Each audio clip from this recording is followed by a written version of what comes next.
this module, we intend to try and cast a glance on what is the nature of drama. Okay. Let me just try and look at some ordinary happenings in life. Example 1.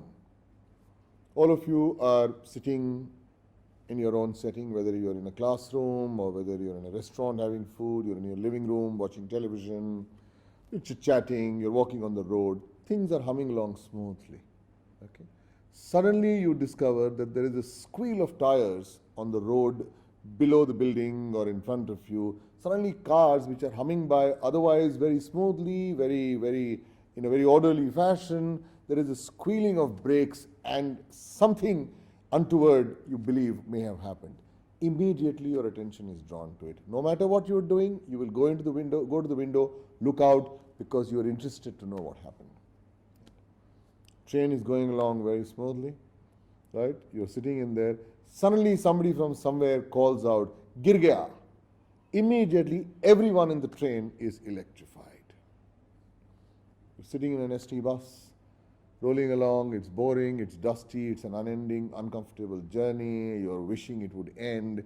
Suddenly you hear that two passengers sitting in a seat somewhere behind you, one of them is telling the other, "You know what happened this morning? Oh my God, you won't believe what happened this morning." Immediately your senses are alert, your ears perk up, and you're very curious to know what happened. What are these things? What are these occurrences which are like a magnet drawing your attention? This is when something dramatic is happening. What is the meaning of dramatic? Which means when the rhythm of life is disturbed, when the equilibrium of the situation is suddenly going through some sort of a change, a sudden change is taking place, a sudden attack has taken place which seems to have disturbed it. When that happens, we are immediately riveted towards it. Why? You might say, oh, maybe because we have this sadistic, voyeuristic instinct in us where we want to know what is happening there. Sure. But the fact is that when things were going ordinarily, normally, when the traffic was going normally, why weren't you voyeuristic?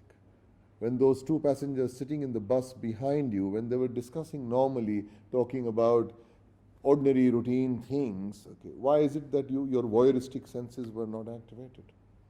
When something dramatic happens, it carries with it a promise of something new, something interesting, something hidden is going to come up. You're going to make a discovery, and this is what attracts us. Because in some sense, constantly there is a dormant curiosity in us about human beings, about human behavior. We are constantly struggling to try and make more sense out of life, try and understand life better, try and reveal to ourselves and discover and perhaps be able to understand human nature better, because it is a very elusive concept. It's a very, very mysterious phenomenon. Most of the times we are not able to make sense out of life.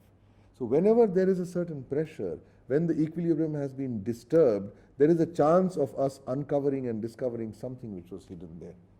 It is like you go to an aquarium which doesn't have fish in there at that time, but there is water, then there is the sand below, and maybe there are one or two stones that you find there. When you take a stick in, put it in and start disturbing the sand, agitating it vigorously, what happens? All those things which were buried under the sand begin to come up. And sometimes very beautiful, striking, unexpectedly riveting objects reveal themselves. This is the advantage of drama. This is why every genre of every story effectively is a drama. What is drama? Drama is, as I said, when the ordinary rhythms of life are disturbed, when something unexpected takes place, carrying with it the promise that something new is going to be uncovered here. This disturbance which takes place usually arises out of conflict. When two factors are in conflict with each other, the situation gets disturbed.